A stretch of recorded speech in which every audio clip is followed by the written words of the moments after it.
Admiral Defects lounged in their command chair, 3 sets of eyes focused on the holographic display of Earth's defense grid, their upper lip curled in what passed for a smile among the hegemony elite. The humans had arranged their satellites in what they probably thought was an impressive pattern, like children stacking blocks in the shape of a fortress. Record observation log. Defects commanded, their translator converting the complex harmonics of their native speech into the standard format. Day 1 of species assessment. The humans continue to rely on primitive nuclear fission and chemical propulsion. Their most advanced weapon systems appear to be kinetic rail platforms, barely worth noting in a serious military assessment. This species would not survive first contact with even our least advanced battle groups. The bridge crew chittered in agreement, their mandibles clicking in the traditional gesture of superiority.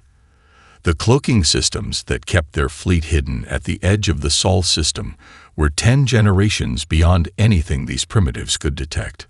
Or so they thought. Unknown vessel. This is Lieutenant Jessica Hayes of the Earth Defense Force. The voice came through clear as crystal on their supposedly secure command channel. Your cloaking technology is cute, but you're leaving ripples in the quantum field that my coffee can pick up. Would you like to come in for some real coffee? Our synthetic stuff is pretty terrible. Defects froze, all 3 hearts skipping a beat. Their security officer was already running diagnostics, mandibles chattering in panic. Impossible, the officer reported. Their sensors are based on electromagnetic detection. They can't. Oh, the EM sensors. Lieutenant Hayes's voice carried what the translator identified as amusement. Those are for show. Keeps the other aliens from getting too nervous. I'm actually reading you through the quantum distortions in my coffee's steam. Something about the way the molecules dance when there's a cloaked ship nearby. Found that out during my coffee break last Tuesday. The bridge fell silent. Defects' crew stared at their own drinks, now suspicious of what other secrets their beverages might hold. That's... Defects started, then stopped. Their diplomatic training finally kicked in. That's quite impressive, Lieutenant Hayes. But how are you accessing this channel? A light laugh came through the speakers. Oh, that part was easy. Your encryption is based on prime numbers, right? My kids' math homework last night had tougher problems. But hey, don't feel bad. You guys hide your ships way better than the Zrylax did last month. Another species had attempted contact. The hegemony's intelligence network had heard nothing about this. Defects' 4th stomach churned uncomfortably. Speaking of communication, Hayes continued. Your cultural database was a fun read. Especially the classical poetry.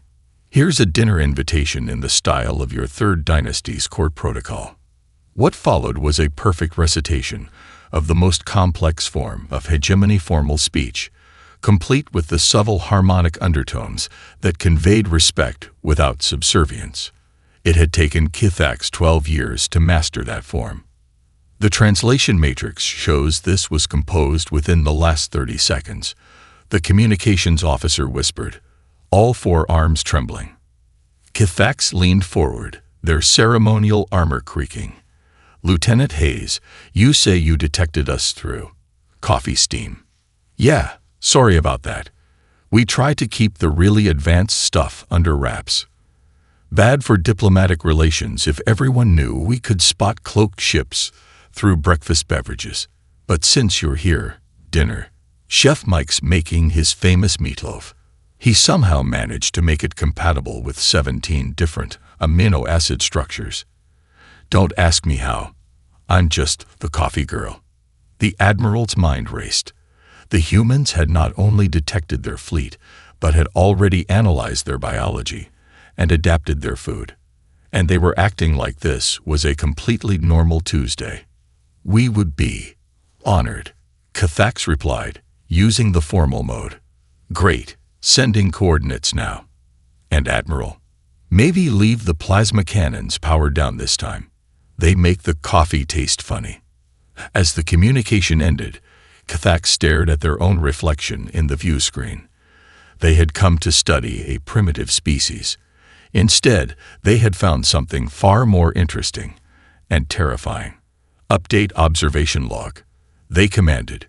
Previous assessment requires significant revision. Admiral Cathax stood at the docking port, all three hearts racing, as they stared at the human vessel. Their security team had already scanned it twice, unable to believe the results. The ship looked like it had been cobbled together from spare parts and hope. A patchwork of metal plates, some still bearing the faded logos of defunct shipping companies. "Welcome aboard the Betty Lou, Captain Mike, Mad Dog," Anderson called out, his smile wide beneath a surprisingly well-groomed mustache. "Sorry about the exterior. We were going for the please don't notice us look." The Admiral's translator struggled with the concept of Betty Lou, eventually settling on beloved ancient warrior queen.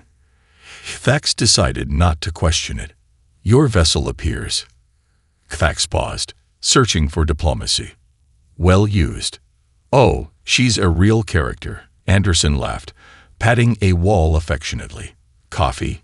"Lieutenant Hayes said you might be interested in our brewing methods." The Admiral's security officer stepped forward, scanner humming.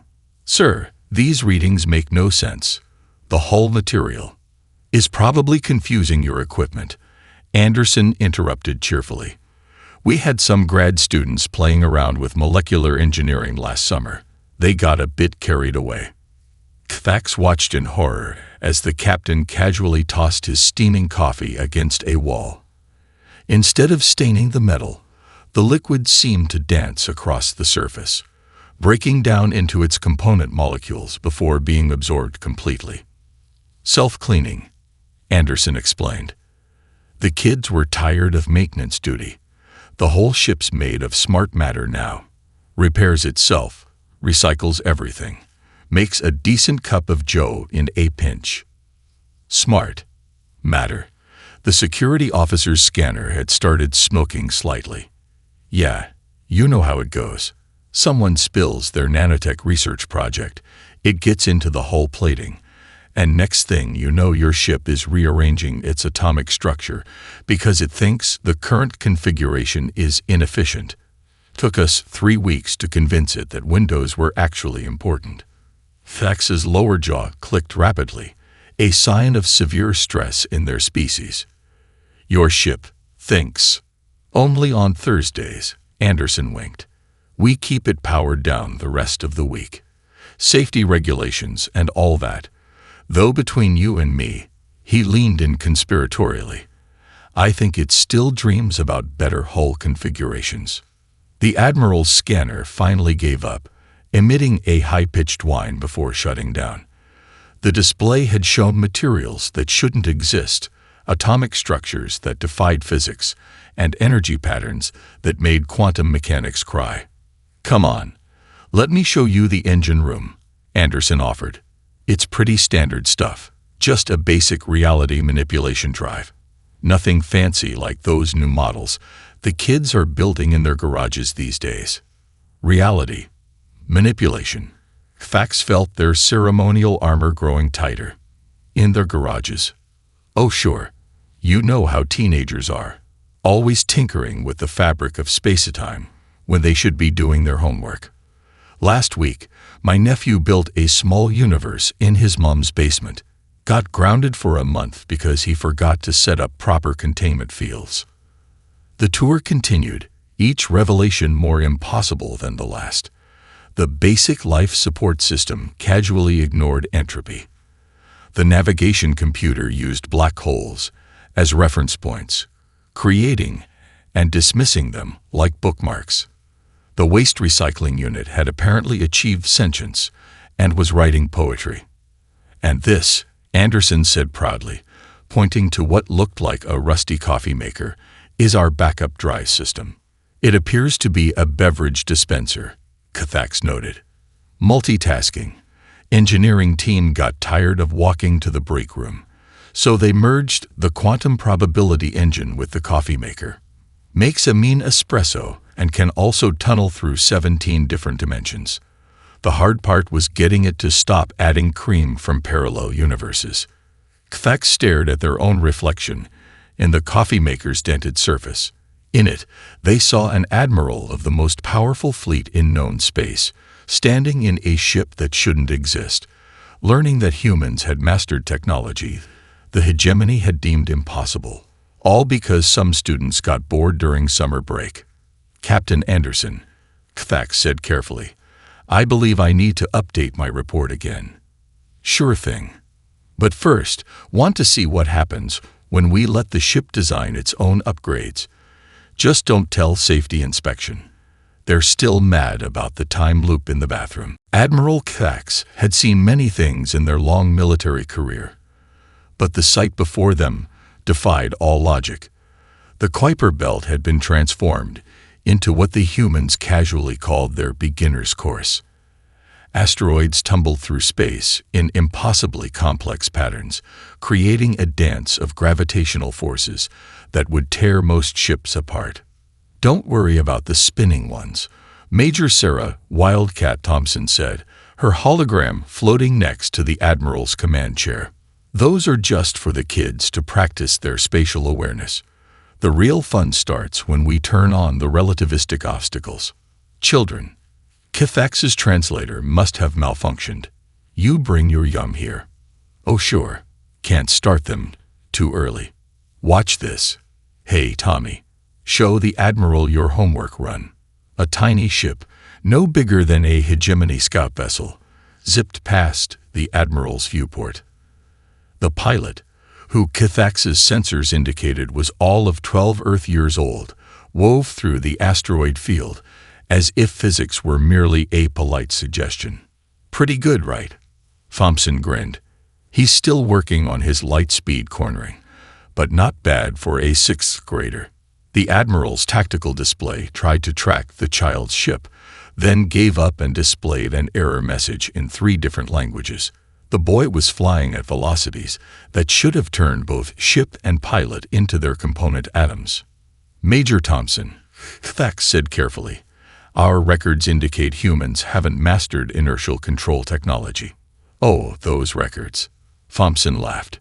"Yeah, we keep those around for fun. Truth is, we cracked that nut when someone's cat knocked over a physics experiment. Turns out the key to manipulating inertia was in the way cats always land on their feet. Who knew, right?" Before Defects could process this information, another training ship streaked past, this one piloted by what appeared to be a 9-year-old girl. "Nice work, Sarah," Thompson called out. "But remember, no creating temporary black holes during practice hours. Last time, you nearly sucked up Mrs. Johnson's garden satellite." "Sorry, Coach." The girl's voice chirped over the comm. "I'll stick to regular relativistic maneuvers." Defects watched as the child proceeded to execute a series of turns that broke at least 6 laws of physics. Their science officer had given up taking notes and was simply staring into space, mandibles twitching. "Now this next part is really cool," Thompson continued, either oblivious to or politely ignoring the alien's distress. "We're about to start the advanced class. Fair warning, it gets a little weird when they practice quantum tunneling." "Quantum tunneling." Defects' translator hiccuped. "In ships." "Well, yeah. How else are they gonna learn to phase through solid matter? Though after last week's incident, we had to add a rule about not tunneling into parallel dimensions without filing the proper paperwork first." The space around them suddenly filled with dozens of training vessels, each one piloted by a human teenager. They moved in perfect formation, their ships passing through each other, as if solid matter was an optional concept. "Oh look," Thompson pointed excitedly, "they're doing the solar wind ballet. We saved this for the senior students. It's all about using solar radiation as a propulsion source, while maintaining formation in 11 dimensions." Defects watched as the students created what could only be described as a dance, their ships weaving impossible patterns through space-time itself. Energy trails formed complex geometric shapes that seemed to fold in on themselves, creating a display that made their eyes hurt and their hearts race. "And that's just the warm-up," Thompson added cheerfully. "Wait until you see what they do for their final exams." Last year's class wrote their names across the surface of a neutron star. In cursive, the Admiral's command chair creaked as they gripped it tighter. "Major Thompson, may I ask a question?" "Sure thing. If this is your training ground for beginners, what do your advanced pilots do?" Thompson's hologram smiled. "Oh, we can't show you that. The physics department is still trying to explain where they put the last training course. Something about it being everywhere and nowhere at once. Really messed up our scheduling system." Thax looked out at the field of student pilots casually violating the laws of physics, then at their own fleet's best pilots who were currently trying not to look terrified. "I see," they said faintly. "I believe I need to update my report again, and perhaps lie down for a while. This is one of our local recreation centers. Commander Jack, the Wall Morrison explained, as he led Admiral Thax through the building's entrance. Nothing special, just a place where families come to stay in shape. Thax's security detail huddled close, their sensors sweeping the seemingly simple wooden structure. The Admiral had learned not to trust anything humans called nothing special. A group of small humans, children, the Admiral's database supplied, tumbled across padded mats under the watchful eye of their instructor. Their movements were fluid, almost dance-like, until one child executed a throw that by all rights should have required cybernetic enhancement. Did that young one just? Thax's translator struggled to find the words. "Oh, little Tommy." Morrison grinned. "Yeah, he's getting pretty good at reading momentum vectors. Most kids his age can only calculate three-dimensional force applications, but he's already working on four-dimensional throws." The Admiral's security officer made a sound like a deflating balloon. "Four-dimensional combat. Well, sure." Morrison shrugged. "Can't expect them to stay in regular spacetime during a match. That would be like fighting with one arm tied behind your back." They watched as 8-year-old Tommy helped his sparring partner up, both children giggling as they phased back into normal space. Thax noticed their training uniforms had patches that read Junior Physics Boxing, where math meets mayhem. "Now over here," Morrison continued, leading them to another area. "We have our adult beginners class." Thax observed as humans of various ages practiced what appeared to be traditional combat forms. One woman moved through a sequence that left momentary afterimages, her strikes literally bending time around her fists. "Susan just started last month," Morrison commented proudly. "She's really getting the hang of temporal strike patterns. Her day job is accounting, but you know how it is. Everyone needs a hobby." The Admiral's translator gave up entirely on the phrase temporal strike patterns and just played a short burst of confused static. "Would you like a demonstration?" Morrison asked, rolling his shoulders. "I'm no expert, but I keep in practice." Before Thax could politely decline, Morrison had stepped onto a practice mat. He took a simple stance, feet planted firmly. "This is just a basic form we teach first-year students," he explained. "Nothing fancy. Just the fundamental integration of quantum uncertainty principles with traditional martial arts." What followed made the Admiral's multiple vision systems short out temporarily. Morrison moved in ways that suggested he was simultaneously in several places at once, his strikes creating small distortions in reality itself. The air around him crackled with possibilities as he demonstrated what he called a simple warm-up routine. "The tricky part," Morrison said, not even slightly out of breath, "is remembering to stay partially in normal space so the insurance companies don't get mad. They're still upset about last year's tournament when someone accidentally created a new universe during the semifinals." Thax noticed one of their security officers taking notes with trembling hands. "Your species does this. for recreation. "Oh, this is just the basics," Morrison laughed. "You should see what people get up to in the advanced classes. Last week, Master Chen's group was working on something they call quantum origami combat. Pretty wild stuff. They fold space itself into weapons." A loud crash drew their attention to a corner where two teenagers were sparring. One had just thrown the other through what appeared to be a localized time dilation field. "Hey kids," Morrison called out. "What did we say about temporal paradoxes during practice hours?" "Sorry, Coach." They chorused, the defeated team climbing out of last Tuesday. "We'll stick to regular four-dimensional throws."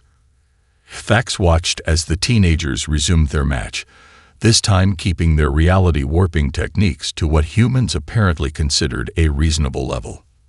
"You know," Morrison said conversationally, "we've got some great beginner classes if your crew is interested. We even have special rates for off-world visitors." The Admiral looked at their security team, each member still processing the fact that human children casually manipulated the fabric of reality as part of their after-school activities. "I will take that under advisement," Thax managed, "though I believe we may need to revise our combat training protocols first."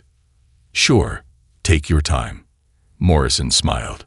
"Just don't take too long deciding. The kids' universe-bending class fills up fast during summer break." The alert came through on all frequencies. Rogue hegemony ships had launched an attack on the Europa mining station. Admiral Thax watched in horror as their own kind's vessels, 3 heavy cruisers, approached the defenseless mining operation. "Should we intervene?" their tactical officer asked, mandibles clicking anxiously. "The mining station has no military-grade weapons." Before Thax could respond, a new voice crackled over the command channel. "Europa Station here. Station Chief Danny Digger Rodriguez speaking. Looks like we got some uninvited guests. Initiating protocol party time." The Admiral's translator struggled with the last phrase, finally settling on festive combat sequence. "Station Chief," Thax transmitted quickly, "those are hegemony heavy cruisers. Your mining equipment can't." "Oh, these old things." Rodriguez chuckled. "Watch this. Hey Sally, remember that modification you made to the ice drills last week when you were bored?" "You mean the quantum tunneling enhancement?" a cheerful voice responded. "The one I built from spare coffee maker parts." "That's the one. Light 'em up." Thax and their crew watched in stunned silence as the simple mining drill suddenly reconfigured, their structures flowing like liquid metal. What had been industrial equipment transformed into weapons that made the Admiral's tactical computer have a small nervous breakdown. The first drill fired a beam that didn't so much pierce the lead cruiser's shields as simply decide they didn't exist in that particular reality. The second created what appeared to be a localized singularity, using the station's excess coffee grounds as fuel. "Did they just," the tactical officer whispered, "weaponize their recycling system?" "Jenkins," Rodriguez called out, "how's that new rock crusher working?" "Just fine, Chief," a miner responded while casually converting an asteroid into what appeared to be a swarm of self-replicating defense drones. "Though I think I voided the warranty when I added the probability drive." The rogue cruisers, finally realizing they might have made a tactical error, attempted to retreat. This proved difficult, as the station's maintenance bots had already converted the surrounding space into what one miner termed a nice little physics-free zone. "Sorry about the mess," Rodriguez transmitted to the increasingly panicked raiders. "Our cleanup crew only works Thursday through Sunday. Union rules. You know how it is." Thax watched as a group of miners, still wearing their standard work suits, rode modified mining scooters through the chaos. They were singing something about whiskey in the void, while using industrial sampling tools to systematically disassemble the enemy ships. "Don't worry about the crews," Rodriguez assured everyone on the channel. We're just gonna hold them in our break room. Martha made too much meatloaf again anyway. The Admiral's science officer had given up taking notes and was simply recording everything while quietly whimpering. The tactical display showed the mining station's defense systems, which seemed to be whatever equipment the miners had felt like upgrading during their lunch breaks, had completely neutralized 3 military vessels in less time than it took to brew a proper cup of coffee. Chief Rodriguez, Defects transmitted carefully, your station's capabilities seem somewhat beyond standard mining operations. Oh, this? Rodriguez laughed. This is nothing. You should see what we can do when we're actually trying, or when the coffee machine is broken. You wouldn't believe what our engineers come up with when they're caffeine deprived. As if to emphasize this point, one of the miners had successfully converted their lunchbox into what appeared to be a device for storing excess time. They were using it to keep their coffee hot. All hostiles contained, Chief, Sally reported. Though next time, could we maybe not use the quantum uncertainty field? It made all my sandwich ingredients simultaneously exist and not exist. Sorry about that, Rodriguez replied. Tell you what, pizza party in the break room once we're done. We can use the new matter replicator Jimmy built from spare parts last week. The one that makes everything taste like tacos, no matter what you program. That's the one. Fax looked at their own fleet, then at the mining station, where a group of off-duty workers had just casually redefined several laws of physics because it made their jobs more convenient. Update to command. The Admiral recorded quietly. Strongly recommend against any future attacks on human industrial sites. Their concept of improvised weapons is disturbing. Admiral Fax had orders. Conduct a surprise military exercise against Earth. Test their real capabilities. The Hegemony Council wanted answers about these primitive humans who kept breaking physics. All ships in position, their tactical officer reported. Ready to begin the exercise on your command. Very well. Fax took a deep breath. Commence operation. Oh, hey there. Dr. Emily Einstein Mitchell's hologram appeared on the bridge, making the entire command staff jump. She was holding what appeared to be a cup of coffee and a half-eaten donut. Are we doing the surprise attack thing now? Just let me finish my breakfast. The Admiral's mandibles clicked in frustration. Dr. Mitchell, this is supposed to be a surprise exercise. Is it? Sorry about that. She took another bite of her donut. Tell you what, we'll pretend to be surprised. We've been wanting to test out our new gravity playground anyway. Gravity? Playground. Yeah, you know how it goes. The physics department got bored last weekend, started playing around with gravitational fields. Next thing you know, they're using black holes for jump rope. She waved her donut dismissively. Standard lab accident stuff.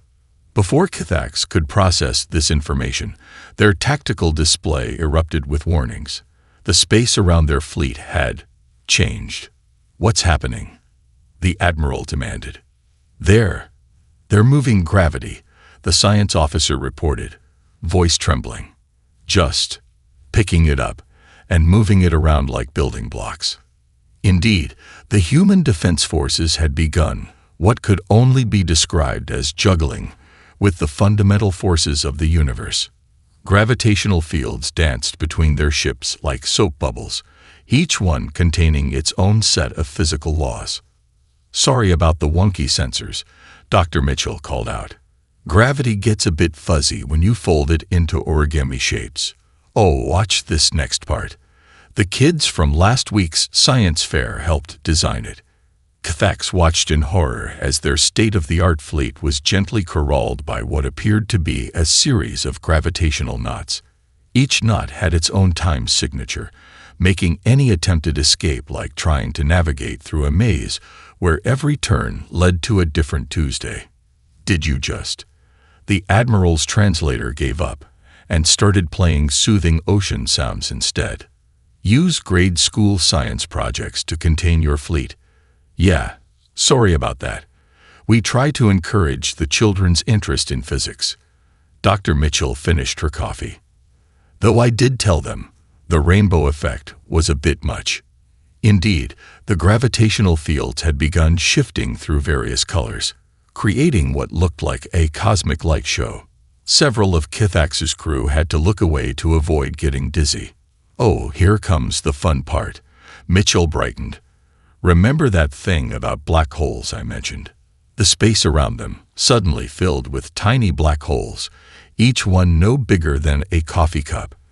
They weren't destroying anything. Instead, they were being used like some sort of cosmic soccer ball game. Weekly training exercise, Mitchell explained, as a group of human ships played what appeared to be a complex sport using singularities as balls. Helps with spatial awareness. Though we had to add some rules after someone accidentally scored a goal in last Thursday. You mean in last Thursday's game? Kithax asked weakly. No, in the actual Thursday. Took us 3 days to sort out the temporal paperwork. The Admiral watched as their mighty fleet floated helplessly in a sea of carefully controlled gravitational fields, while human ships casually used the forces of creation as sports equipment. Dr. Mitchell, Kithax said carefully, these capabilities seem somewhat beyond what your official records indicate. Oh, that, she laughed. Yeah, we keep the basic stuff in the official records. You know how it is. Start showing off your really advanced tech, and suddenly, everyone wants you to help them rewrite the laws of physics. Such a hassle. Basic stuff. Mum, this is all just undergraduate level physics. You should see what the graduate students get up to when they're procrastinating on their thesis work. Last month, someone proved string theory while trying to figure out a better way to make toast. Kithax looked at their fleet, now gently bobbing in what appeared to be a galaxy-scale game of duck, duck, goose, and made a decision. I believe, they said slowly, we should end this exercise early. For safety reasons. Already. Mitchell pouted. We haven't even shown you the cool stuff yet. Kithax had seen many disturbing things since arriving at Earth, but nothing had prepared them for the horror of a human elementary school science fair. The Admiral stood in the brightly decorated hallway, staring at what appeared to be a child's crayon drawing of a spaceship. And this one, the principal, Mrs. Thompson, said proudly, is Billy Cooper's entry. He's only 10, but he shows real promise. The Admiral's science officer made a strange choking sound. This design violates 17 known laws of physics. Oh. Mrs. Thompson adjusted her reading glasses. Only 17.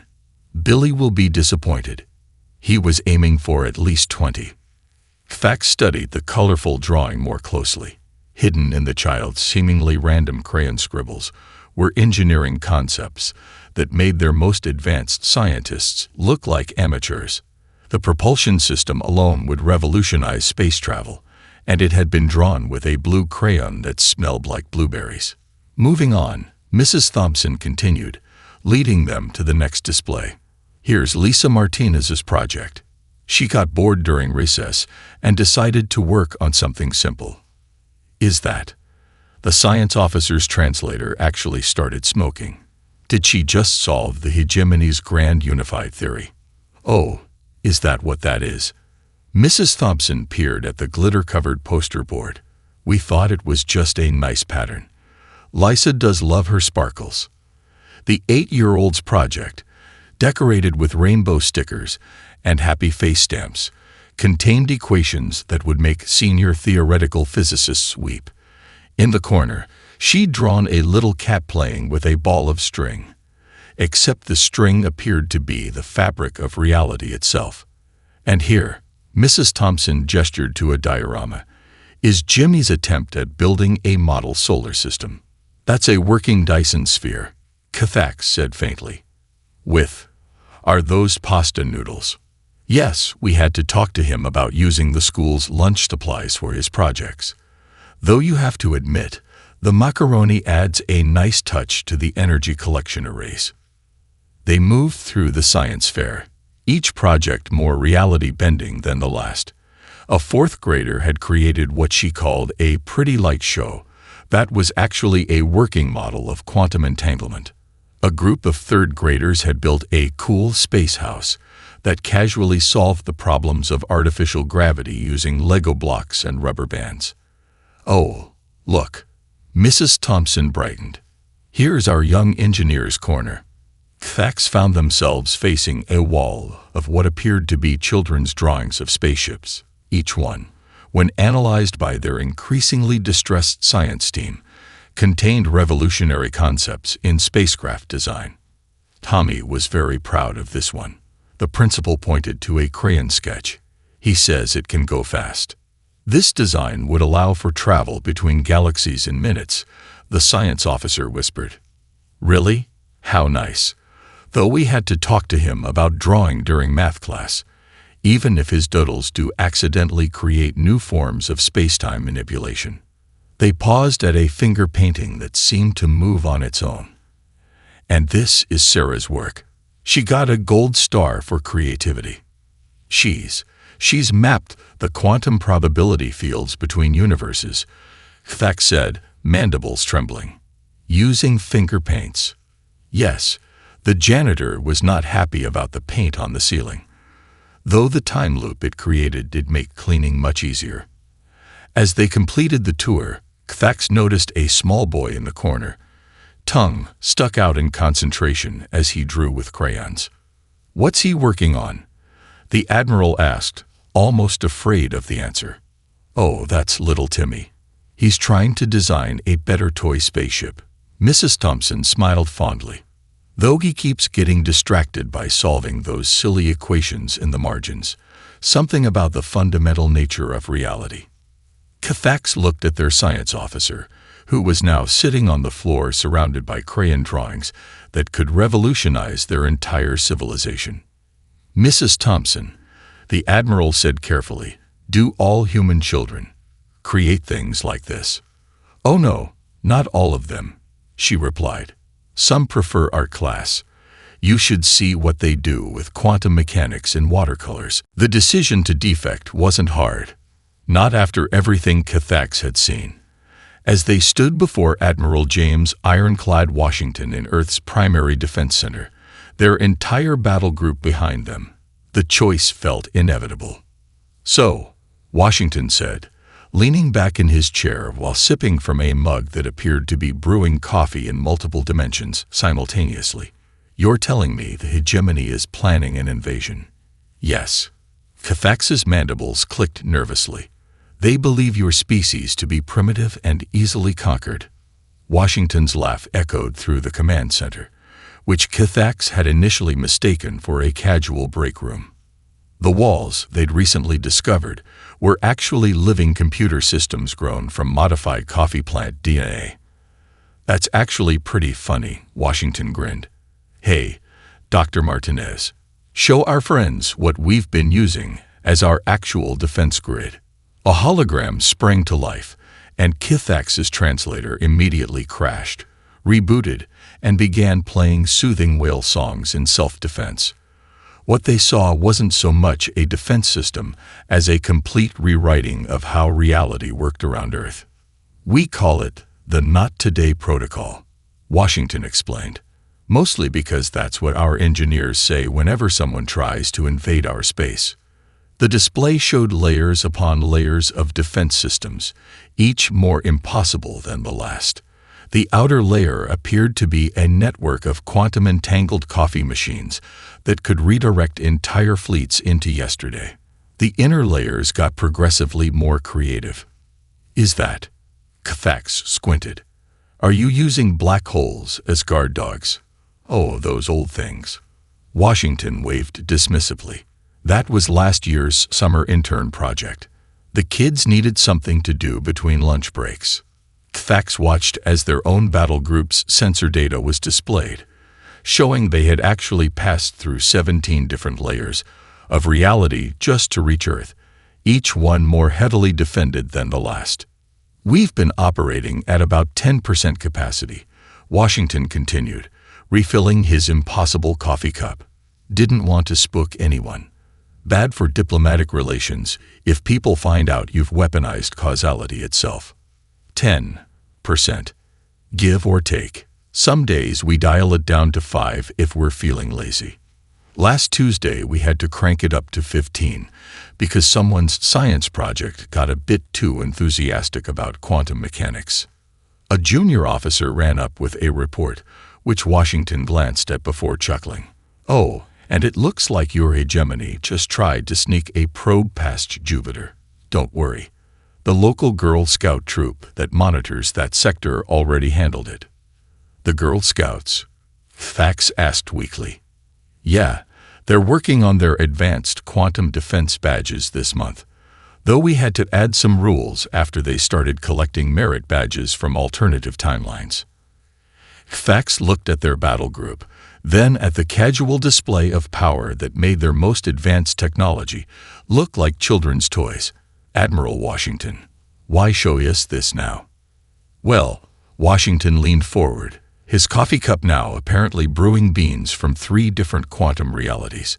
We figure anyone who takes the time to actually watch and learn instead of jumping straight to invasion plans might be worth talking to. Besides, your people make great coffee. Would be a shame to have to redirect your entire civilization into last Wednesday. An alert sounded, and a young lieutenant rushed in. Sir, the kids from Mrs. Thompson's class just finished their new art project. Let me guess, Washington grinned. They accidentally solved another fundamental problem of physics. No, sir, this time they created a working model of the multiverse, using macaroni art. Fax watched as the children's creation was displayed, showing a perfect map of all possible realities, complete with glitter and googly eyes. Well then, Washington turned back to Cathax. How would you like to help us teach the next generation about interspecies relations? Fair warning. The kids can be pretty tough during question time, especially when they start asking about higher dimensional mathematics. Looking at their crew, who were still processing the fact that human children created universe-altering technology between recess and lunch, Cathax made their final decision. Where do I sign up for the teaching assistant position? Great, Washington beamed. Just be careful during art class. Last week's substitute teacher ended up discovering 3 new laws of physics. The paperwork was horrible.